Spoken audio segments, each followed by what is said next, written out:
Bonsoir tout le monde, bienvenue à cette conférence ce soir qui vous est offerte par le Centre Axis.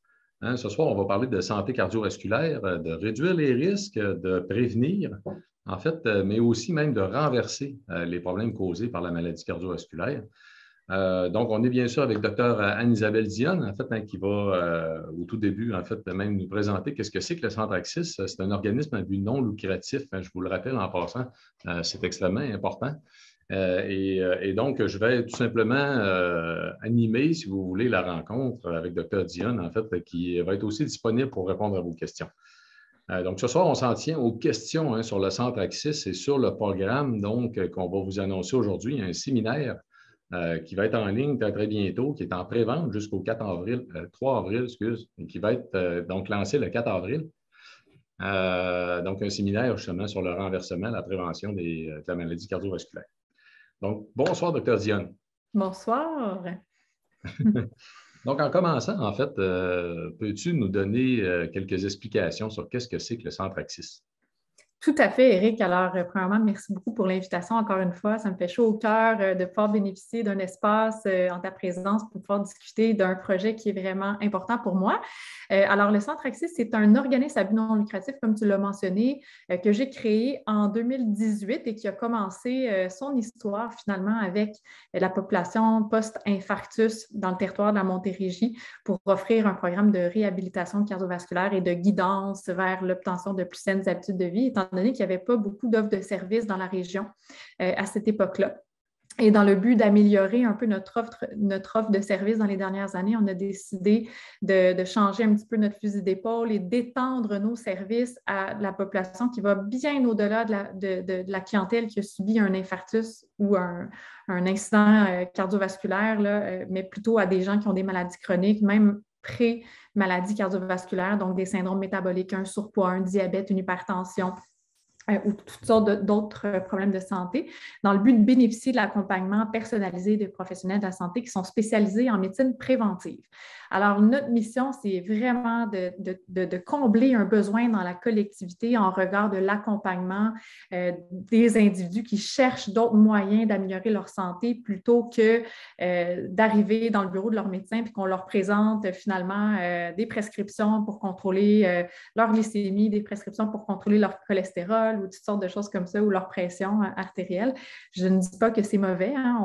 On a sauvé des vies avec ça, on prévient certains problèmes de santé à long terme en faisant une belle approche pharmacologique, mais ça serait une erreur de penser que c'est la seule chose qui peut fonctionner. Puis c'est d'ailleurs une erreur de faire appel seulement à la pharmacologie ou même en premier lieu quand on tente de gérer une problématique de santé chronique en omettant de discuter des saines habitudes de vie. Puis il faut dire que dans le domaine de la santé actuellement, il y a des études qui se sont penchées sur le sujet, puis environ 1 médecin sur 5 seulement qui prend le temps de mentionner que les habitudes de vie sont importantes quand il traite un problème de santé chronique.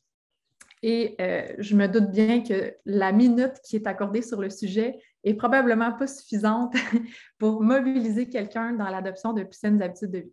Alors, c'est un petit peu dans cette optique-là que j'ai décidé de mettre en place cette structure-là qui combine plusieurs professionnels, donc infirmières, médecins, kinésiologues, nutritionnistes, pharmaciens, professionnels en gestion de la santé mentale, professeurs de méditation, de yoga pour encadrer, puis j'ai oublié aussi nos coachs santé qui accompagnent les patients dans la mise en place de certains comportements dans le but de favoriser une durabilité, de le faire pour les bonnes raisons, puis de sentir que ces comportements-là nouveaux, ce n'est pas un devoir, mais plutôt son nouveau lifestyle avec lequel on est heureux de vivre.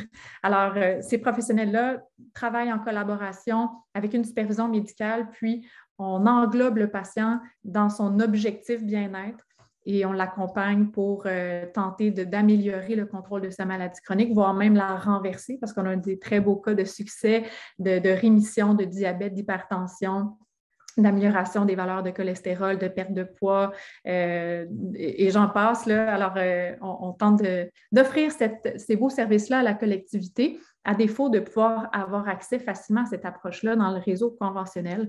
Donc, comme au BNL, on est énormément de professionnels à donner du temps et à y mettre de notre cœur dans le but de faire bâtir cette équipe-là, puis de trouver une façon de faire qui est assez fluide et efficace pour être capable d'octroyer des soins et des services appropriés, tout en atteignant les objectifs des patients, en sachant que ce sont eux qui sont au centre de leurs soins, hein, et non pas le contraire, comme un médecin qui prescrit et qui dit quoi faire, hein, comme on a vu dans les dernières décennies dans la médecine. Là. Donc là, on inverse un petit peu la balance. C'est vraiment le client qui manifeste ses désirs selon sa culture, ses valeurs, ses préférences, puis qui décide d'aller chercher l'aide auprès de ces professionnels-là. Donc, c'est un résumé, pas très résumé, mais plutôt une belle description de ce qu'on essaie de faire au Centre Axis comme équipe multidisciplinaire avec notre approche personnalisée. Ah non, c'est excellent. C'est de la santé intégrative. On peut peut-être donner quelques statistiques. Hein. Les gens aiment toujours ça, des statistiques, parce que tu as parlé de pharmacologie en santé cardiovasculaire qui, oui, souvent est nécessaire, peut donner en fait des bons résultats. En fait, je pourrais vous donner 2 exemples. On dit que la pharmacologie, en fait, dans le domaine cardiovasculaire, va réduire de 20 à 30 les risques de maladies cardiovasculaires seulement. Et on parle de 84 à 92 pour les saines habitudes de vie. C'est énorme la différence entre les deux. Oui. On a des exemples de ça même. Hein, une étude, c'est en Norvège ou en Suède. Je ne suis pas certain c'est lequel des 2 pays, mais c'est un suivi de 20 ans pour inciter la population à baisser, à améliorer leurs habitudes de vie, entre autres, mais pour baisser les niveaux de cholestérol dans la population. Et ils ont réussi, en fait, hein, statistiquement, sur une période de 20 ans, pour se rendre compte au bout de la ligne que pendant la période de 20 ans, ils ont augmenté de 10 fois l'usage des statines, entre autres dans la population, un facteur 10.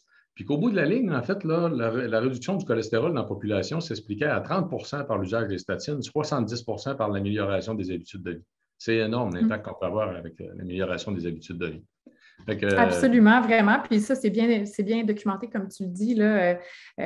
En fait, les habitudes de vie, la diète méditerranéenne, hein, qu'on utilise toujours comme standard là, dans l'approche alimentaire, dans le soutien de la maladie cardiovasculaire, a un bénéfice là, immense qui est supérieur à la consommation de statine en prévention primaire pour la prévention d'un infarctus du myocarde ou d'un AVC. Là. Alors, quand on regarde les deux puis on essaie de peser dans la balance, souvent, on se dit, mais pourquoi pas miser beaucoup sur les habitudes alimentaires plutôt que d'opter d'emblée pour un médicament, ou au moins, du moins, d'offrir le choix puis de bien coacher les gens dans le choix qu'ils adoptent si ça concerne les habitudes de vie. Là. Alors, je pense que c'est très important. Oui. Souvent, en plus, on va commencer par de la médication pour avoir un effet quand même assez rapide et immédiat. Puis en améliorant les habitudes de vie, c'est possible qu'on soit capable de retirer des médicaments là, aussi. Ah, tout à fait, absolument. Puis, tu sais, Éric, on parle de statine, là, puis je pense qu'il y a quelque chose qui est important de considérer ici parce que on a considéré dans les dernières décennies le cholestérol comme étant le gros méchant de la maladie cardiovasculaire, puis on a considéré que c'était vraiment la chose à diminuer le plus possible pour prévenir la maladie cardiovasculaire, puis on a mis notre intérêt sur l'utilisation des statines en se disant que c'est la seule façon de réduire de façon significative la maladie cardiovasculaire. Puis je vous dirais que je suis en désaccord formel avec ça. Puis je vais vous dire pourquoi. Puis c'est pas parce que c'est pas important. En prévention secondaire, c'est complètement différent. On pense qu'il y a un intérêt peut-être plus important d'abaisser un petit peu plus le cholestérol, mais en prévention primaire, c'est pas du tout le même principe. Puis je vois que certains commentaires passés en lien avec la génétique et les antécédents familiaux. Alors, évidemment, tout ça rentre dans la balance, mais le cholestérol en soi, c'est une petite portion d'un facteur de risque cardiovasculaire, mais il y a beaucoup plus de choses qui gravitent autour du cholestérol qui le rend problématique. Okay? Donc, évidemment, si tu me permets, je vais faire un petit crash course de cholestérol parce que je pense que c'est un sujet qui suscite beaucoup d'intérêt. Puis, beaucoup de monde prennent des statines en prévention primaire parce qu'on leur a dit selon un chiffre, selon leur bilan lipidique, puis selon un score de risque qu'on appelle le score de risque Framingham, qui est une étude qui a été faite il y a plusieurs décennies qui étudie la prévalence de la maladie coronarienne selon certains facteurs de risque d'hypertension, de valeur de cholestérol, d'âge, de sexe, de statut tabagique, etc. Puis on émet des recommandations en quoi, au-delà d'une certaine valeur, on devrait traiter avec une statine pour prévenir le risque cardiovasculaire. Donc, maintenant, je vais aller au-delà de ça. On mange tous les jours, du cholestérol est absorbé de nos voies digestives à notre sang. tout ça va au foie et notre foie produit des protéines de transport qu'on appelle les lipoprotéines, donc le LDL et le HDL, LDL étant low density lipoprotein, donc puis HDL, le high density. Donc, c'est deux types de protéines qu'on mesure dans les bilans lipidiques et ce sur quoi on se base davantage pour établir le risque cardiovasculaire. Alors, quand le foie produit ces LDL-là, qui, eux, sont des protéines de transport, transportent le cholestérol pour aller les porter jusqu'aux cellules pour que le cholestérol puisse faire son travail auprès de ces cellules-là, bien, ça ne transporte pas juste du cholestérol, hein, plusieurs vitamines, il y a aussi des effets biologiques importants. Il faut quand même que je vous dise que le cholestérol, c'est essentiel à la vie. Hein. Avoir un cholestérol trop bas, la mortalité est augmentée. Alors, tu sais, quand on regarde les études, là, il y a vraiment une courbe en U. Oui, quand on a trop de cholestérol, comme dans les cas de génétique d'hypercholestérolémie familiale, il y a effectivement un décès, des décès prématurés de causes cardiovasculaires, mais quand on voit des cholestérols vraiment trop bas, la mortalité est augmentée de toutes sortes d'autres causes. Alors, il ne faut pas oublier que le cholestérol, c'est une molécule fondamentale à la fabrication d'hormones, testostérone, estrogène, vitamine D, sel biliaire, cortisol, aldostérone. C'est vraiment une molécule clé qui est nécessaire dans notre corps. Alors, il ne faut pas penser que c'est une molécule non essentielle et la protéine de transport aussi, là, elle doit quand même faire son travail. Donc, qu'est-ce qui se passe avec les LDL? Ils se remplissent de cholestérol. Le LDL va porter le cholestérol aux cellules. Puis là, j'image beaucoup, évidemment, là, c'est un petit peu plus compliqué que ça. Et une fois que le cholestérol a diffusé dans ces cellules, il y a quand même quelques débris restants. Et le HDL, qui est la lipoprotéine de transport qui fait le ménage dans les artères, va aller attraper tout ce qui est flottant, là, résiduel après que le LDL soit passé, puis il va ramener tout ça au foie pour recycler. Donc, il va y avoir vraiment un cycle qui va se créer du transport du cholestérol qui est biologiquement essentiel à la survie. Mais qu'est-ce qui fait que le fait d'aller porter du cholestérol dans les cellules, bien qu'à un certain moment, dans ce processus-là, il y a du cholestérol qui va s'accumuler dans la paroi des artères. Pourquoi on a ce défaut-là de créer de la maladie cardiovasculaire? Qu'est-ce qui se passe? Donc, comme c'est un processus fondamental, on peut prétendre que le cholestérol en soi n'est peut-être pas le seul causal de la problématique, mais qu'il y a un environnement sous-jacent qui pourrait prédisposer le fait que le cholestérol reste pogné dans les artères au lieu d'aller faire son travail auprès des cellules. Puis ce qu'on remarque de plus en plus, c'est qu'il y a des marqueurs qui sont possibles de mesurer même dans des prises de sang là, qu'on peut faire au Québec là, par certains laboratoires, si jamais vous êtes intéressé à amener cette dimension-là à votre médecin, mais on peut évaluer la nature de ces LDL-là qui ont subi un certain dommage. Donc, on appelle ces dommages-là l'oxydation. Donc, on peut même mesurer les LDL oxydés dans le sang. Plus les gens ont des LDL oxydés par l'effet d'un environnement qui n'est pas fondamentalement sain, plus ces LDL-là vont avoir tendance à s'accumuler dans la paroi des artères jusqu'à créer de la plaque d'athérosclérose et boucher éventuellement ou favoriser une rupture de plaque pour que ça fasse un caillot puis boucher dans un deuxième temps aussi. Alors, cet environnement-là malsain, de plus en plus, on se rend compte qu'il y a des causes à ça et qui mènent vers un même thème qui s'appelle l'inflammation. Alors, l'inflammation, c'est un mot qui ne veut pas dire grand-chose, mais je vais vous imaginer ça d'une certaine façon. Donc, imaginez que vous vous cognez la main sur le bord du bureau là, sur lequel vous êtes assis en ce moment, puis ouf, là, ça fait mal, c'est rouge, il y a une douleur quand vous palpez, ou si même vous vous coupez, il va y avoir du sang, ça va être douloureux, ça va être désagréable. Donc là, il va y avoir effectivement une réaction inflammatoire qui va avoir été générée par la blessure que vous venez de vous faire, qui est essentielle à la guérison, parce que sans processus inflammatoire, on ne pourrait jamais guérir, on mourrait, au bout de notre sang ou de blessures traumatiques graves sans jamais être capable de bien se reconstituer. Alors, les blessures qui sont générées vont s'assurer de guérir sous l'effet d'une inflammation qui est aiguë et qui va se résorber jusqu'à temps qu'on se reblesse à nouveau ou qu'il arrive ou qu'on soit, par exemple, exposé à un virus ou une bactérie qui engendre aussi une réaction inflammatoire aiguë qui est toujours transitoire. Alors, qu'est-ce qui se passe dans la vie si, à tous les jours ou à toutes les 15 minutes, on prend une cigarette puis on la fume? puis qu'on inhale toutes sortes de cochonneries qui vont créer des dommages dans nos alvéoles pulmonaires ou même dans nos artères, là, parce que c'est des produits chimiques assez intenses.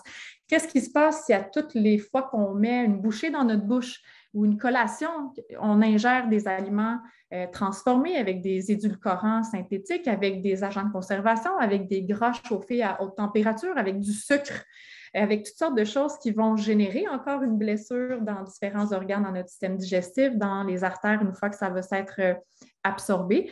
Qu'est-ce que ça crée? C'est que ça active le système immunitaire de façon chronique.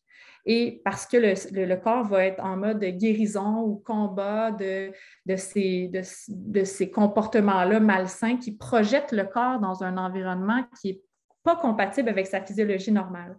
Alors, l'inflammation chronique va venir essayer de rebalancer ou de ramener le corps dans son état normal de physiologie en essayant de combattre le comportement ou du moins l'allergène ou comment dire, l'élément qui n'a pas rapport dans son corps au moment où la personne a adopté un comportement particulier. Le problème, c'est quand c'est notre mode de vie quotidien à manger de façon malsaine, à fumer la cigarette, à s'exposer à un environnement toxique, à avoir un microbiote qui contient des mauvaises bactéries, bien, c'est des processus qui sont malheureusement actifs de façon chronique. Alors, cette inflammation chronique-là, on se rend compte que c'est vraiment le thème majeur de la maladie cardiovasculaire qui semble être l'environnement dans lequel le LDL circule et qui est facilement oxydé en présence de cette réaction physiologique du corps à différents comportements malsains. Alors, évidemment, il y a aussi toutes sortes de choses qui peuvent affecter, par exemple, la fabrication des LDL, là, bien qu'ils s'oxydent sous l'effet de l'inflammation, le fait de se nourrir avec une alimentation très transformée ou très riche en sucre, par exemple, ça va envoyer des signaux malsains au foie qui va favoriser la production de protéines de transport du cholestérol beaucoup plus petits et très compact et très facile à oxyder et donc à s'implanter dans la paroi des artères.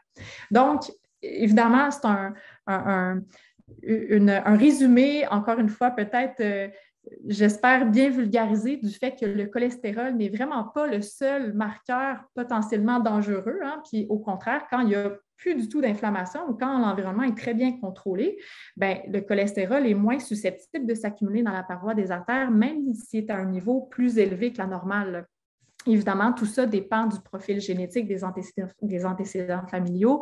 Il y a certains types de maladies génétiques sur le plan du cholestérol que même s'il n'y a pas d'inflammation, c'est malheureux, mais il va quand même avoir certains défauts dans le risque cardiovasculaire. Mais alors, je pense que c'est important de mentionner tout ça. Alors, les statines sont intéressantes quand il y a des très hauts taux de cholestérol ou quand la génétique est très, très prédominante dans le but d'éviter peut-être de laisser trop de cholestérol en circulation dans le corps qui serait propice à s'oxyder et encore une fois de s'accumuler dans la paroi des artères sous l'effet de l'inflammation. Mais l'important ici, c'est de trouver dans notre vie quotidienne qu'est-ce qui cause de l'inflammation. Qu'est-ce qui fait que mon organisme est toujours en méthode de combat? Qu'est-ce qui fait que dans mon alimentation, ça peut me donner un risque cardiovasculaire augmenté? Qu'est-ce qui fait que mon niveau de stress ou de sommeil déclenche cette réaction-là de mon corps qui augmente le risque cardiovasculaire ultimement? Alors voilà, ça fait un bon tour. Ça fait un très, très bon résumé, mais en fait, ici, là, je voudrais insister sur une chose. Ça vous donne un très bon exemple, en fait, de ce que vous allez retrouver à l'intérieur du séminaire du Centre Axis. C'est que ce qu'on va vous présenter ce soir, en fait, ce dont on va vous parler, outre le fait que les maladies cardiovasculaires peuvent être en très, très grande partie prévenues et que les habitudes de vie sont très importantes, le rôle du Centre Axis, c'est de vous accompagner dans ces démarches-là.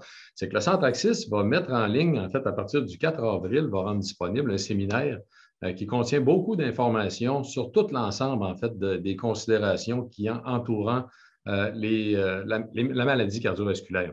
Donc, en fait, Anne-Isabelle, tu peux probablement nous en parler un petit peu des experts qui participent, en fait, au séminaire? Tout à fait. En fait, on est un groupe de professionnels nombreux. Alors, il y a plusieurs médecins de différentes spécialités qui vont être présents, qui ont en fait enregistré leurs conférences pour vous les rendre disponibles. Nutritionnistes, kinésiologues, intervenantes en gestion de la santé mentale, donc professeurs de méditation, coach santé, pharmaciens. Alors, on a tous mis du temps dans la recherche et on a bâti des présentations qui sont bien référencées pour vous guider. Hey, Éric, je suis gênée. J'ai oublié docteur en biologie parce que tu fais partie aussi du séminaire quand même, je m'excuse. Tu fais partie des professionnels qui ont donné de leur temps pour rechercher la littérature, bâtir des présentations bien référencées, encore une fois, pour exposer quels sont les risques réels dans la vie, dans nos comportements quotidiens qui peuvent déclencher l'inflammation et donc augmenter notre risque cardiovasculaire indirectement. Puis qu'est-ce qu'on peut faire concrètement pour atténuer ce risque-là en diminuant l'inflammation ou en changeant un petit peu les comportements. Pour ça, on veut comprendre fondamentalement qu'est-ce qui se passe sur le plan physiologique dans le corps. Puis, mieux, en fait, je trouve ça tellement important que les gens soient éduqués, qui comprennent bien, qui soient capables de discuter avec leur médecin pour être sur le même pied d'égalité puis comprendre pourquoi telle intervention est choisie plutôt que d'autres, puis être capable de proposer un plan de match ou de discuter des alternatives, là. Donc, c'est un petit peu ça qu'on veut faire à travers ce séminaire-là, vous apprendre à comprendre c'est quoi la maladie cardiovasculaire, comment vous voulez gérer votre santé. Pour vous, c'est quoi vos priorités de gestion? Comment vous voulez vous faire accompagner dans tout ça? C'est super important de mettre les gens au centre même de sa santé. Alors, c'est ce qu'on essaie de faire dans ce séminaire-là en vous redonnant le pouvoir sur la façon dont votre corps fonctionne. Alors, on va vraiment discuter de toutes sortes de choses. Moi, j'ai fait beaucoup de conférences sur la définition même de la maladie cardiovasculaire, des lignes directrices qui existent aussi en cardiologie. On fait ce séminaire-là, mais est-ce que ça répond quand même à ce qu'on devrait faire en cardiologie? Alors oui, je vous le dis tout de suite, hein, les lignes directrices en cardiologie sont assez claires, puis je pense qu'au contraire, en médecine conventionnelle, on ne les suit pas assez en ce qui concerne l'effort qu'on devrait faire dans la mise en place de comportements sains et d'habitudes de vie. Alors, je souligne en particulier qu'on est bel et bien dans la même lignée que les lignes directrices en cardiologie. Je vais parler aussi de la physiopathologie, comment ça se crée la maladie cardiovasculaire, c'est quoi l'inflammation, hein? Je vous l'ai expliqué tantôt en espérant avoir assez bien vulgarisé. Qu'est-ce que c'est que l'inflammation aiguë ou chronique? Mais l'objectif, c'est de savoir comment moi, dans mon corps à moi, dans ma réalité, ça peut se créer avec mes comportements à moi de façon personnalisée. Donc, de vous donner tous ces outils-là. On va parler aussi de la génétique cardiovasculaire, puis de l'impact qu'on peut avoir sur notre génétique. Hein. On en a discuté dans une précédente présentation, Éric, hein, donc de l'épigénétique, qui est le caractère modulable de la génétique. Donc, on peut porter un génome qui nous est propre, mais ça ne veut pas dire que tous les gènes pour lesquels on code vont s'exprimer adéquatement. Peut-être qu'il y en a qui ne seront jamais exprimés. Donc, le fait d'avoir une prédisposition à faire la maladie cardiovasculaire, par exemple, comme nos parents ou nos frères et sœurs, bien, il y a de fortes chances que l'expression du gène ne soit pas nécessairement effective s'il y a une très belle façon de gérer ses habitudes de vie de façon absolument saine. Ça a été étudié dans des études sérieuses qui ont été publiées dans les dernières années. Donc, on n'est pas condamné par notre génétique, on a du pouvoir sur notre génétique, mais on est on est prédisposé, hein, on peut avoir un risque accru, mais tout est en notre pouvoir, encore une fois. Donc, si on gère bien l'environnement dans lequel on vit puis nos comportements quotidiens, il y a de fortes chances qu'il arrive même rien du tout là, au courant de notre vie. Puis, ce n'est pas nécessairement une pilule qui va prévenir ça. Alors, c'est important de faire la différence entre la génétique et l'épigénétique en soi. On va parler de toutes sortes de choses, du jeûne, hein, qui est un sujet que tu vas aborder, de l'effet positif anti-inflammatoire du jeûne. On va parler de la thermothérapie, hein, l'exposition au chaud, dans un sauna chaud, par exemple, qui mime un peu les mêmes effets positifs que l'activité physique sur la santé cardiovasculaire, puis qui a démontré des beaux bénéfices pour ceux qui aiment aller au spa. C'est un avantage positif. On va parler aussi du microbiote gastro-intestinale. Et évidemment, tout ça passe par la bouche en premier lieu. De la bouche à l'anus, notre microbiote nous colonise. On a énormément de bactéries qui sont dénombrées même à un degré qui va au-delà du nombre de cellules qui sont dans notre corps. Et ces bactéries-là sont toutes, disons, prédisposées. En fait, ces bactéries-là vont dépendre de notre mode de vie, de notre alimentation, de notre degré de stress pour déterminer qui va proliférer ou pas, puis si notre microbiote va être équilibré ou pas. Et notre microbiote a une très grande communication avec notre système immunitaire. Donc, un microbiote débalancé, autant de la bouche jusqu'à notre côlon, ça peut avoir malheureusement des effets délétères sur le niveau d'inflammation dans le corps, puis ça peut prédisposer à créer de la maladie cardiovasculaire. Et il y a de plus en plus d'articles scientifiques sur le sujet. C'est vrai que ce n'est pas un sujet qu'on aborde souvent en clinique, mais on va aborder ça en détail là, dans la présentation. On va parler aussi du sommeil, l'impact du sommeil, du manque de sommeil, d'apnée du sommeil sur le risque cardiovasculaire. On va parler de l'effet du stress puis de comment l'atténuer. On va vous initier aussi à des processus de gestion du stress, de méditation pleine conscience, de respiration qui ont démontré des effets positifs dans la réduction du risque inflammatoire et cardio-métabolique. On va aussi parler de l'environnement toxique. On n'en parle pas beaucoup parce qu'au Québec, on n'a pas de très bonnes méthodes de détection ou de lignes directrices en regard de la façon de dépister, disons, une exposition toxique environnementale, mais on sait très bien que l'exposition à des pesticides en grande quantité, à des métaux lourds qui ont bien été démontrés, peuvent avoir un impact très négatif dans l'apparition d'inflammation systémique et de maladies cardiovasculaires.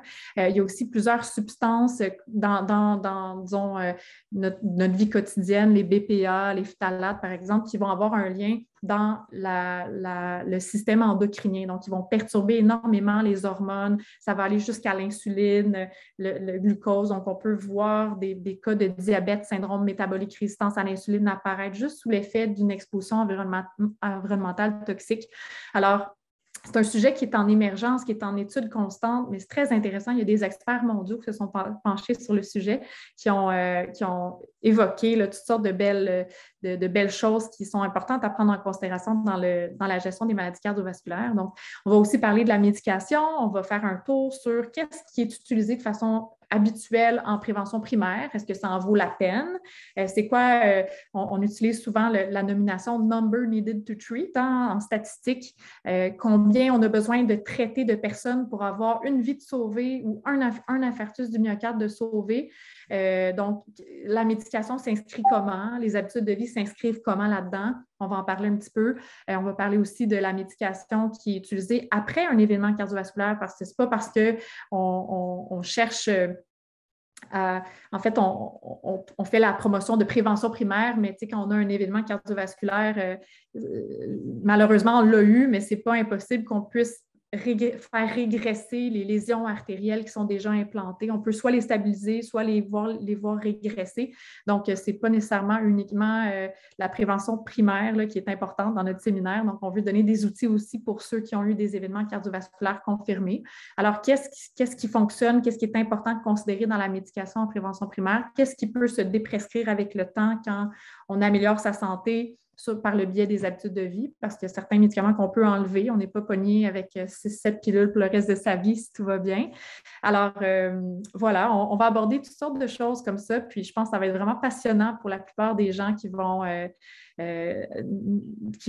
décider d'acheter le séminaire. D'ailleurs, tous les fonds amassés dans la vente de ce séminaire-là vont être réinvestis dans le centre Axis pour favoriser les opérations et le développement dans le but de continuer à offrir notre mission d'accompagnement et de prévention auprès des gens là, qui sont dans la collectivité et qui cherchent des méthodes alternatives et complémentaires, parce que je dois dire que ce n'est pas l'un ou l'autre. Dans la médecine conventionnelle, on utilise beaucoup la pharmacologie, mais ce n'est pas mauvais. Il ne faut juste pas oublier qu'il n'y a pas juste ça. Donc, nous, on vient se greffer, on est complémentaire à ce qui peut être offert puis qui est aussi important dans certaines situations. Donc, voilà. Je parle beaucoup, hein, c'est un monologue, c'est supposé être un dialogue. Tu as fait un très bon résumé. En fait, il y a juste la dentisterie que tu n'as pas parlé, hein, parce qu'il y a peut-être beaucoup de gens qui sont déjà au courant, mais le côté hygiène dentaire est extrêmement important aussi Tout à en fait. santé Tout à cardiovasculaire, dû fait. à Tout à l'impact fait. sur l'inflammation systémique que tu as très bien mentionné Exactement. tout à l'heure. Et encore là, Oui, je je peux parlais un petit peu peut-être. du microbiote buccal, mais effectivement, les maladies gingivales là, peuvent ouais. Effectivement. On ne Oui, volera pas le punch, mais c'est super important. On a une dentiste exceptionnelle qui vient nous parler de l'impact des maladies bucco-dentaires sur la maladie cardiovasculaire, là, qui va être une conférence très intéressante aussi. ouais, puis si tu veux, je peux me permettre de rajouter deux statistiques, parce que tu sais, j'aime ça les statistiques. En fait, je ne suis pas tout seul. Il y a ça donne toujours une idée, en fait, de l'ampleur de l'impact des fois ou encore même de l'implication. Tu as parlé de la génétique, là. Il y a beaucoup de gens qui Mhm. s'inquiètent en tant que tel de la génétique du côté des maladies cardiovasculaires. Mais en fait, Mhm. je peux vous dire une chose. Tout à l'heure, quand Anne-Isabelle vous parlait d'épigénétique, là, l'épigénétique, c'est ce qui est lu. C'est comme si vous avez une bibliothèque immense, puis il y a des livres qui restent ouverts. Ce que votre cellule va lire, c'est les livres qui sont restés ouverts. Ça correspond à quoi au juste? C'est 2 à 3 de tout le génome que les livres sont restés ouverts. Puis ces livres-là qui sont restés ouverts, ils dépendent de vos habitudes de vie. Vos habitudes de vie ont un impact vraiment considérable sur ce qui va être lu dans votre génome en tant que tel. C'est ça l'épigénétique qu'Anne-Isabelle vous parlait tout à l'heure. Oui. Du côté du sommeil, tu as parlé de l'impact du sommeil. Là. Je sentais que les gens n'ont pas d'idée de quel point c'est énorme l'impact Mhm. du sommeil. Mhm. Il y a une étude qui avait été publiée, c'était en juillet 2018. Des hommes de 50 ans qui dorment moins de 5 heures par nuit, 5 heures et moins par nuit, ils ont 2 fois plus de risques de mourir d'une crise cardiaque dans les 20 prochaines années que la population en général. C'est un risque qui est aussi élevé qu'un diabétique en tant que tel ou qu'un Mhm. fumeur. C'est énorme. Mhm. L'impact du sommeil est vraiment énorme. C'est une des facettes qu'il faut vraiment très, très bien considérer en fait pour réduire nos risques. Ah, absolument. Puis on le voit même hein, chez les travailleurs qui ont des inversions du cycle du sommeil, là, les travailleurs de nuit, de soir, Ouais. là, qui font des shifts inversés. Là. Professionnels de la santé, entre autres, policiers, pompiers, etc. Là, c'est vraiment, on constate des problèmes métaboliques chez cette clientèle-là avec des risques accrus d'événements défavorables, juste à cause de ça. Donc, de la fragmentation du sommeil, de favoriser des nuits de sommeil le jour alors qu'on n'est pas supposé trop dormir le jour. Donc, ça change l'équilibre hormonal de façon significative. Ça peut augmenter les taux de cortisol, de résistance à l'insuline, de gain de poids, etc. Là, c'est super important. Il y a une augmentation des risques de cancer du sein chez les femmes, entre autres. Ça aussi, c'est très Mm. bien démontré. Mais je peux mettre aussi quelques chiffres sur ce que tu viens de mentionner. Là. Le séminaire, c'est plus de 15 conférenciers, c'est 12 heures de formation vidéo, formation qui vont être disponibles en fait aussi par la suite. Fait que tous ceux et celles qui allaient acheter en fait le séminaire en ligne, puis on peut mentionner en fait hein, le prix de vente, là. Tous ceux et celles qui allaient acheter le séminaire en ligne, vous allez pouvoir l'écouter une première fois, mais vous allez pouvoir le réécouter aussi par la suite. Fait que tout à l'heure, il y a quelqu'un qui nous a posé la question là, sur l'explication que Dr. Dion a mentionné de l'oxydation du mauvais cholestérol, des LDL, en fait, des transporteurs là, qui va causer de l'athérosclérose. Ben, vous pourrez aussi réécouter l'enregistrement de ce soir, mais ça va tout être expliqué aussi à l'intérieur du séminaire, en fait, là, en détail. Mhm.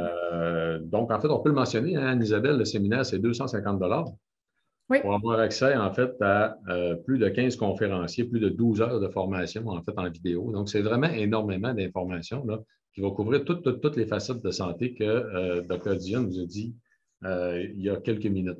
Et on a, dans le courriel que vous avez reçu pour la conférence de ce soir, là, vous aviez une mention du lien vers la prévente en fait, du séminaire en question, parce que tous ceux et celles qui allaient acheter la prévente, vous allez avoir justement accès aussi à une conférence qui va avoir lieu, juste pour ceux et celles qui allaient avoir acheté, en fait, le séminaire en prévente. Tu peux peut-être nous Mhm. décrire un petit peu qu'est-ce qu'on va retrouver lors de cette Oui, ben en fait, cette événement conférence-là va spécial? être une conférence un peu privée là, pour les gens qui auront acheté le séminaire en pré-vente. On va leur laisser le temps, évidemment, d'écouter les conférences, de franchir la ligne d'arrivée là, à la fin de tout le matériel, de noter leurs questions, surtout s'ils ont des enjeux personnels pour lesquels ils aimeraient connaître un peu les outils qui pourraient leur être très utiles. Alors, l'objectif de cette conférence-là, c'est de mobiliser quelques professionnels de la santé du Centre Axis ainsi que moi-même, puis d'organiser une conférence de réponse aux questions et disons, de personnalisation d'approche, là, évidemment, sans que ce soit nécessairement des conseils médicaux là, qui soient octroyés à un individu de façon bien précise, mais plutôt concernant le mode de vie. Donc, ça peut parfois aider plusieurs autres personnes qui écoutent les réponses en se disant « Ah ouais, moi aussi, je préfère ça comme ça là, suivant l'exemple de certaines personnes qui auraient pu parler de leur situation. Alors, voilà. Combien de temps, je vois la question, combien de temps on va avoir accès aux conférences? Toute la vie. En fait, c'est une application pour laquelle vous allez bâtir un compte personnel. Donc, vous vous connectez quand vous avez envie d'écouter les conférences, puis vous pouvez l'écouter sur un an si ça vous tente, là, prendre le temps de l'écouter, de franchir le matériel là, pendant autant de temps que vous voulez. Il n'y a aucune date limite. Il n'y a pas de rythme non plus. Là. Si vous voulez le faire une fois par semaine, c'est à votre discrétion. Si vous voulez le faire tout en même temps dans une journée, c'est aussi à votre discrétion. Mais vous allez avoir encore accès au matériel après. On vous le rappelle, hein, vous avez vu la façon dont Dr. Dionne nous explique à quel point les habitudes de vie sont importantes, à quel point ils peuvent avoir un gros impact sur beaucoup de facettes de la santé humaine. Rappelez-vous, là, les fonds qui sont amassés servent à financer le Centre Axis, justement, puis à étendre ses activités pour les rendre le plus facilement disponibles, en fait, à la population possible. Et maintenir, en fait, ce type d'activité-là au Québec, c'est unique en tant que tel, le Centre Axis. Un centre multidisciplinaire hein, qui vise à optimiser la santé et non pas juste regarder dans l'angle de la maladie. Parce que si on pense toujours dans l'angle de la maladie, on va finir par avoir toujours juste de la maladie au bout de la ligne. Hein. Ce qu'il faut avant tout, c'est penser dans l'optique d'optimiser la santé pour rester en santé et non pas attendre d'être malade. Donc, exact. Oui, le site est sécuritaire, il n'y a aucun problème. Il va y avoir des PDF aussi. Oui, toutes les diapos sont en PDF pour que vous puissiez les downloader, prendre des notes, puis à la limite, aller lire les références, les articles scientifiques qui sont utilisés pour référencer l'information qui est discutée pendant les conférences. Oui, puis tout à l'heure, en passant, on a eu une infirmière qui a passé un très beau commentaire à Anne-Isabelle sur ton explication du cholestérol qui était vraiment excellente. Là. Ah bon, mais mon Dieu! En parlant, je me dis, j'espère que je peux aller dans une zone trop compliquée à comprendre, mais si l'ensemble des gens ont relativement bien compris, ma mission est accomplie. Oui, c'était très, très bien. Puis pour ceux et celles qui ont posé la question, là, qui avaient peut-être manqué le début, en fait, tout simplement, oui, l'enregistrement va être disponible par la suite. Il n'y a pas de problème. Ça prend toujours quelques jours avant qu'on le rende disponible, mais l'enregistrement va être disponible aussi par la suite, l'enregistrement de ce soir. Et on avait, en fait, je peux peut-être regarder un petit peu dans la boîte à questions, si tu veux, on peut prendre quelques questions. Oui, absolument, tout à fait. Parce qu'on avait une question, en fait, je sais la réponse, j'aime mieux te laisser répondre. Je prends des statines qui me causent beaucoup de douleurs musculaires, même le Pravacol. Que faire? Bon, ça, c'est une question qu'on pourrait d'ailleurs répondre à notre conférence personnalisée, si jamais c'est une personne qui est intéressée à prendre. Alors, c'est vrai que les douleurs musculaires, c'est un enjeu important. Puis, dans certaines études, là, il y a près de, disons, sur 10 personnes traitées, il y a au moins une personne qui va développer des problèmes musculaires, des douleurs, des raideurs, des problèmes plus graves dans une moindre proportion. Alors, c'est sûr que probablement qu'il existe dans le cas de cette personne-là qui a des douleurs importantes sur le plan musculaire, une certaine intolérance aux statines. Alors, il y a peut-être d'autres options. Ça dépend pourquoi on prend les statines en prévention primaire, en prévention secondaire. Si c'est primaire, il manque énormément d'informations pour déterminer si c'est vraiment essentiel dans cette situation-là. Donc, habituellement, il y a certains auteurs qui peuvent recommander d'utiliser ce qu'on appelle le coenzyme Q10.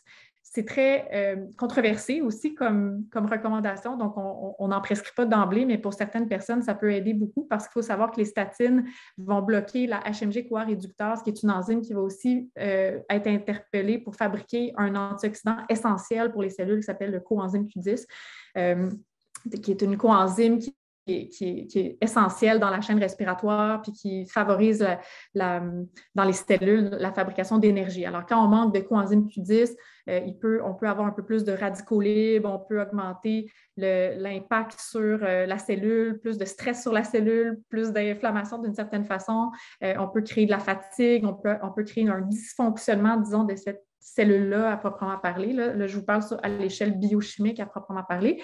Donc, il y aurait un bénéfice théorique de supplémenter le coenzyme Q10 avec un supplément à l'extérieur si on prend une statine dans l'espoir de ne pas manquer de coenzyme Q10. Est-ce que ça peut aider les douleurs musculaires? Mieux vaut l'essayer pour voir, là. Certains auteurs disent que oui, d'autres non. Alors, il faudrait l'essayer dans votre situation. Mais c'est une alternative intéressante. Oui, ben, j'ai vu des cas, effectivement, que les douleurs ont disparu rapidement. Donc, Ouais. il y en a des cas en question. Puis, fait que, bon, ça ne coûte pas très cher. Ça coûte pas très cher de l'essayer non plus. On parle de des doses entre 100 et 300 mg. Habituellement, vous allez trouver dans le marché, justement, des produits qui vont contenir 100 mg Ouais. de coenzyme Q10. Tout à fait. En fait, on avait un commentaire intéressant. Il y a quelqu'un qui demandait allez-vous envoyer un reçu pour ce séminaire? Ça doit, hein, j'imagine. Un reçu, oui, c'est ça, c'est une transaction. Alors oui, un reçu automatique, tout à fait. Et là, on a Mme Baudet qui demande j'ai eu un incident cardiaque, est-ce mieux de me faire suivre en individuel au centre Axis ou m'inscrire au séminaire? C'est excellent. Bien, écoutez, le séminaire va diffuser de l'information à large échelle. Alors, c'est clairement de l'information que tout le monde qui est suivi de façon personnalisée devrait avoir, devrait comprendre. Maintenant, la personnalisation d'une approche, selon moi, est essentielle pour tous les individus qui ont des enjeux de santé pour déterminer quels sont les impacts des comportements pour cette personne-là. C'est quoi sa vie, dans quoi elle vit, à quoi elle est exposée, qu'est-ce qu'elle mange, comment elle dort, comment elle est stressée. Est-ce que les conseils qu'on dit one size fits all dans le séminaire sont applicables à cette personne-là à proprement parler? Donc, moi, je pense que c'est deux approches très complémentaires. Donc, c'est un bon début si, par exemple, un individu n'aurait pas les finances pour être capable d'être suivi pendant 6 mois au centre Axis, puis se dit, bien, à défaut de faire ça, je vais au moins aller chercher l'information via le séminaire, bien, c'est une excellente alternative. C'est ça pourquoi on l'a bâti d'ailleurs. Mais je pense que l'un n'empêche pas l'autre. Puis au contraire, j'encourage beaucoup la personnalisation. D'ailleurs, on effectue certains bilans sanguins au centre Axis avec une attention bien particulière sur la santé cardio-métabolique, nutritionnelle aussi, parce qu'on sait que ça a un impact important dans l'inflammation puis dans la maladie cardiovasculaire à proprement parler. Donc, les bilans sanguins, ça change d'une personne à l'autre. Alors, nos conseils peuvent aussi varier d'une personne à l'autre, là, c'est clair. Donc, les deux sont possibles, en fait. Si vous voulez être suivi de près par le Centre Axis, vous pouvez tout simplement regarder. Il y a différents programmes. Sur le site du Centre Axis, je l'ai écrit à plusieurs reprises, centreaxis.ca. Vous allez trouver, en fait, différents programmes à lesquels vous pouvez vous inscrire tout simplement aussi pour être suivi par le Centre Axis. Sinon, aussi, il y a le séminaire là, qui est en pré-vente. J'ai copié aussi à plusieurs reprises le lien du séminaire en pré-vente que vous pouvez acheter et le consulter. On avait une question, peut-on assister en présentiel? Non. Non, c'est un séminaire virtuel complet, là. Parce que, bon, on peut vous le mentionner, là, tous les experts qui participent, tous les conférenciers se sont enregistrés à l'avance, l'ont tous fait de façon bénévole pour aider aussi au Centre Axis, aider à la démarche, aider à rendre disponible justement de l'information. Et donc, les fonds qui sont amassés vont servir à financer le Centre Axis aussi, à continuer à offrir des services pour optimiser la santé, en fait, de la population et vous assister, tout simplement. Donc, une autre question. Est-ce que le séminaire est donné à l'intérieur d'une journée? En fait, il est enregistré, vous pouvez l'écouter quand vous voulez. Vous pouvez l'écouter même en partie, tout simplement. Puis recommencer par la suite, écouter au fur et à mesure, en fait, les différentes séances que vous voulez écouter. Hein? Où est situé le Centre Axis, Anne-Isabelle? Le Centre Axis a un lieu physique à Longueuil, tout près du croisement de l'autoroute 20 et de la 132. Alors ça, c'est notre lieu d'entraînement, puis il y a des bureaux aussi d'évaluation. Mais plusieurs professionnels sont capables d'octroyer leurs services à distance en télémédecine pour éviter les déplacements de ceux qui pourraient provenir d'autres régions du Québec qui sont très loin de Longueuil. Alors, idéalement, pour ceux qui voudraient avoir une évaluation de leurs conditions physiques et de leur composition corporelle et d'avoir une personnalisation d'une approche d'un programme d'activité physique, c'est préférable de venir en personne, mais il y a des choses qui peuvent être faites à distance sans problème. Est-ce que le séminaire est virtuel au complet? Oui, tout à fait. En fait, c'est ça qu'on vous a mentionné. Il faut l'écouter quand vous voulez. En fait, c'est tous des enregistrements. Donc, et puis, vous allez pouvoir l'écouter même plusieurs fois si vous voulez les écouter, en fait, par la suite. Absolument. Est-ce vrai que les statines peuvent nuire au fonctionnement du cerveau? Ah, ça, par exemple, vous m'en posez des bonnes. C'est encore une fois, controversé. Il y a effectivement des données qui démontrent qu'il pourrait y avoir un risque accru de déclin cognitif qui n'ont pas été entérinés par d'autres. Alors, je ne veux pas non plus me partir dans je veux pas partir un débat là, sur le sujet. Je pense que la décision d'utiliser une statine en tout et partout devrait être très personnalisée. Si on pense que ça peut nuire à l'état du cerveau, on parle de qui? C'est un individu qui a déjà une souffrance sur le plan cognitif. Est-ce qu'il a vraiment besoin d'une statine pour prolonger sa vie? Je ne pense pas. on pense que le bénéfice est palpable pour quelqu'un qui a une espérance de vie d'au moins plus que 10 ans. Là. Donc, est-ce que c'est valide chez un individu qui pourrait avoir déjà un déclin cognitif? La question peut se poser. Alors, je ne peux pas vraiment me prononcer là-dessus, là, autre que oui, c'est possible qu'il y ait effectivement un impact. Ce n'est pas des données qui sont véhiculées beaucoup. Je pense qu'il faut faire attention dans la prescription d'un médicament. Puis, il y a bien d'autres choses qui peuvent créer un déclin cognitif là, chez quelqu'un qui a une maladie cardiovasculaire qui ont besoin d'une statine. Juste la maladie cardiovasculaire en soi va affecter les vaisseaux sanguins du cerveau. Donc, le déclin cognitif peut aussi affecter, l'atteinte artérielle peut aussi affecter la performance du cerveau à différents niveaux. La résistance à l'insuline, on en a parlé dans notre conférence sur l'Alzheimer, l'état nutritionnel, l'état inflammatoire. Donc, comment on fait pour dire que c'est hors de tout doute des statines, alors que les conditions comorbides sous-jacentes qui suscitent des statines sont aussi très bonnes pour causer un déclin cognitif. Voilà, c'est ça mon point. Okay. Je pense que ça nécessite réflexion. Puis, on n'utilise pas des pilules quand on n'a pas de besoin. Il faut faire une bonne réflexion, disons, avant d'utiliser ça pour savoir s'il y a un bénéfice vrai. Oui, puis sachez une chose intéressante en passant, là, toutes les habitudes de vie qui ont un impact positif à réduire les risques de maladies cardiovasculaires ont toutes un impact aussi à réduire les risques de dégénérescence nerveuse et d'Alzheimer. C'est directement relié. Donc, ça fait juste faire du gros bon sens, en fait, d'améliorer les habitudes de vie reliées. Tout à fait. On a quelqu'un qui demande, est-ce de la vulgarisation ou est-ce plus professionnel? C'est fait pour les gens du grand public. Alors, c'est vulgarisé essentiellement. On utilise un niveau. En fait, j'espère que vous avez eu l'impression que j'ai assez bien vulgarisé ce soir parce que je parle comme ça d'habitude et je parle comme ça dans mes conférences, mais on n'a pas on n'a pas présenté d'études complexes comme on le fait dans les présentations médicales pour d'autres médecins. On a vraiment été très, très dans le sommaire du sujet pour présenter les grands principes pour que les gens puissent se rappeler de l'information de façon adéquate. Et on avait une question, Anne-Isabelle, en fait. Il y a un monsieur qui demandait s'il pourrait bénéficier d'un certificat comme de quoi qui aurait fait le séminaire, en fait, pour ses besoins de formation professionnelle. Non, malheureusement, on n'a pas fait la demande de crédit. J'avouerais qu'il aurait fallu qu'on ait le matériel complet il y a bien longtemps avant pour le soumettre à nos autres professionnels pour avoir des crédits de formation. Puis c'était pas l'objectif. Là. Le but, c'était pas de faire une formation pour les professionnels de la santé, mais plutôt pour le grand public. Donc, malheureusement, ça ne sera pas possible d'avoir des crédits de formation. Par contre, souvent, il y a des autres professionnels qui permettent de soumettre des crédits de formation qui sont en dehors du matériel crédité pour témoigner l'intérêt de développer ses connaissances en lien avec d'autres sujets qui ne sont pas véhiculés dans les conférences médicales. Alors, à vous de voir en fonction de votre... On a quelques questions sur la durée de temps. En fait, je l'ai mentionné tout à l'heure, hein, c'est 12 heures de formation vidéo, mais vous pouvez les écouter n'importe quand. Et vous pouvez les réécouter, en fait, même par la suite. Et donc, vous n'êtes pas obligé de faire 12 heures en ligne. Là. Donc, vous pouvez, en fait, je pense que la majorité même des conférences sont toutes par bloc de 30 minutes. Hein? Je te dirais que ça évolue entre 15 et 60 minutes par conférence. Ah, OK. Pour une durée de 12 heures.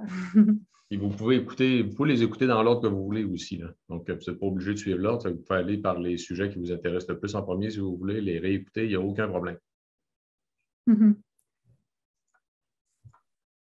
Et en fait, concernant en fait les facettes en fait, qui sont abordées, tu l'as mentionné tantôt, là, il y a la médication, les suppléments, il y a les introductions aux maladies cardiovasculaires. Donc, les explications, comme tu as donné tout à l'heure, justement, sur la question du cholestérol, tu vas en donner en détail, puis encore beaucoup plus, hein, j'imagine, à l'intérieur. Oui, ça a été un peu la pointe de l'iceberg qu'on a mentionné, que j'ai mentionné tantôt en lien avec la physiopathologie.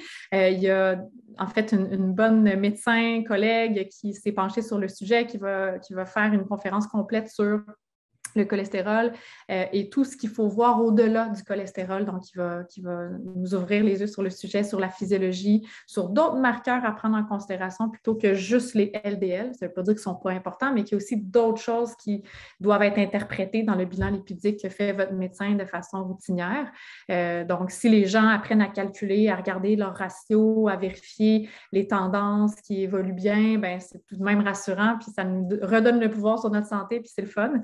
Alors, on vous appelle à être capable de faire ça. On a des petits résumés PDF d'ailleurs que vous allez pouvoir résumer pour connaître un petit peu plus d'informations en regard de cette interprétation-là du cholestérol. On va parler, on a des pharmaciens qui se penchent sur le sujet de la médication, qui parlent des alternatives, des différents médicaments utilisés pour traiter le cholestérol qui vont au-delà des statines, entre autres, les médicaments pour l'insuffisance cardiaque, qu'est-ce qui est essentiel justement pour prévenir une hospitalisation ou un décès en prévention secondaire, parce qu'il faut savoir que une fois qu'on a développé la maladie, toutes les statistiques qu'on vous parle en prévention primaire, qui sont un petit peu boiteuses comparées aux habitudes de vie, ben, s'inscrivent peut-être différemment dans un contexte de prévention secondaire. Donc, on fait la différence ici en lien avec ce qu'il faut savoir là, pour l'observance pharmacologique. Oui, c'est très important.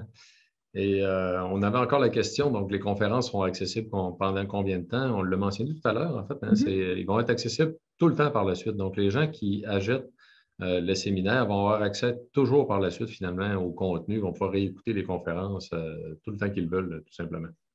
Et je viens on a quelqu'un qui a redemandé, en fait, le lien vers la prévente en tant que tel. Bien, je viens de refournir le lien, en fait, dans la boîte à discussion, là, vers la prévente. Et vous l'aviez aussi, le lien, dans le courriel qui vous est envoyé pour la conférence de ce soir. Vous aviez le lien, en fait, aussi en bas du courriel en question. Vous pouvez cliquer dessus, tout simplement.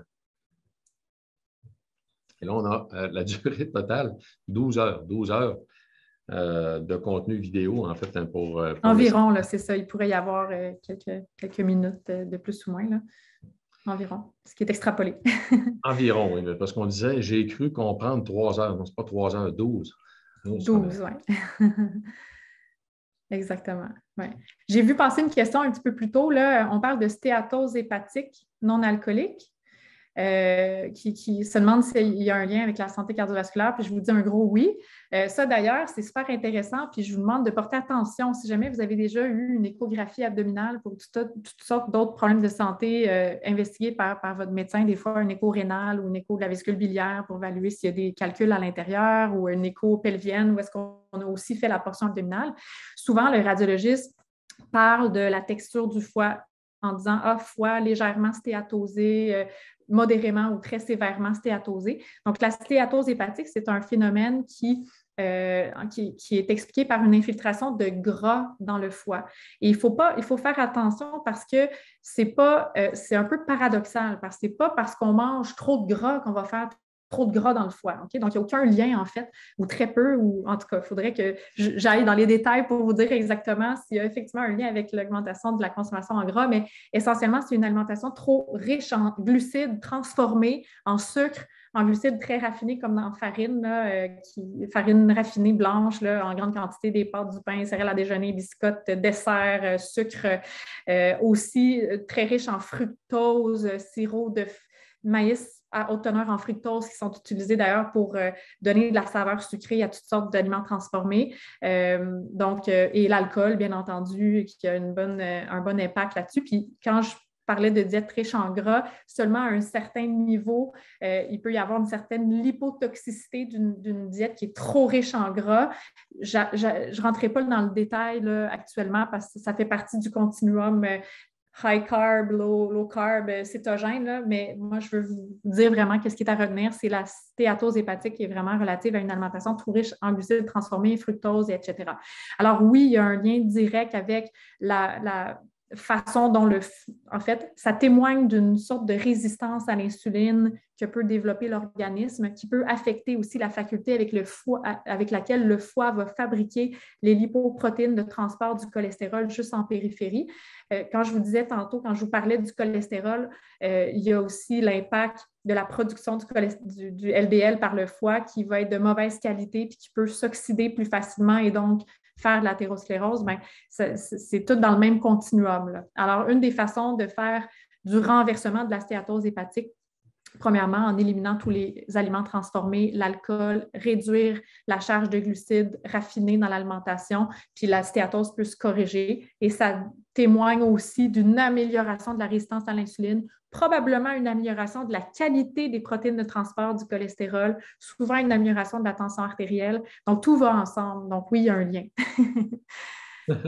C'est bon, merci. Très bonne réponse. On avait une question, Anne-Isabelle. Y a-t-il une date limite pour l'acheter? Il n'y a pas de date limite pour l'acheter. Il y a une prévente qui va s'effectuer jusqu'au 3 avril qui va permettre aux individus inscrits avant le 3 avril de bénéficier d'une conférence gratuite personnalisée avec moi et les autres professionnels du Centre Axis pour interagir, poser des questions, vraiment aller en détail dans le matériel que vous allez avoir vu, qui va avoir lieu probablement fin avril, début mai ou fin mai probablement, pour vous laisser le temps justement de bien voir le matériel, puis de vous imprégner de ces connaissances-là. Puis s'il y a des concepts qui ne sont pas assez clairs pour vous, qui n'ont pas été assez bien vulgarisés, cette conférence-là est là pour ça. Je vais être là, je vais utiliser les mots les plus clairs possibles pour que vous compreniez bien adéquatement ce que je veux dire dans certaines conférences ou ce que d'autres présentateurs ont voulu dire pour que vous soyez encore plus en possession de vos moyens, que vous soyez vraiment habile à discuter avec votre médecin traitant dans les différentes options thérapeutiques qui s'offrent à vous, soit en prévention ou en traitement de la maladie cardiovasculaire. Oui, puis je serai présent, en fait, pour répondre à vos questions aussi sur le jeûne. C'est moi qui ai fait la section sur le jeûne, en fait, pour parler des bénéfices santé du jeûne et comment le mettre en application. On a une question, Anne-Isabelle. Quelqu'un demande si les gens de l'Ontario peuvent... Partout au monde. C'est pas compliqué. C'est une application qui est web-based, en fait, qui s'appelle Kajabi, qui est utilisée par de nombreux présentateurs partout au monde. Alors, une fois que vous avez accès, une fois que vous achetez le séminaire, vous avez des liens pour créer votre compte Kajabi, puis vous pouvez avoir accès directement soit de votre ordinateur ou de votre téléphone cellulaire ou de votre iPad. Vous ouvrez Kajabi, vous loguez automatiquement, puis vous avez votre cours qui est présent en tout temps, que vous pouvez commencer puis passer un cours après l'autre. Vous pouvez même commenter dans les commentaires en dessous des cours à la suite de d'autres qui ont déjà commenté, puis on peut nous-mêmes intervenir à travers les cours puis répondre à certaines questions. L'idéal, c'est de parler en personne, évidemment. Là. Donc, dans le cadre de cette présentation-là qu'on va faire, le webinaire personnalisé pour les gens qui ont acheté en pré-vente, ça nous fera plaisir de le faire. Mais s'il y a d'autres personnes qui veulent s'exprimer par la suite, bien, on va pouvoir répondre à des questions directement. Et même les programmes du Centre Axis, en fait, Anne-Isabelle, qui sont disponibles sur le site, je le répète, centreaxis.ca. Sur le site Internet, les programmes qui sont là, les Ontariens pourraient aussi s'inscrire et y participer? En fait, c'est une très bonne question, Éric.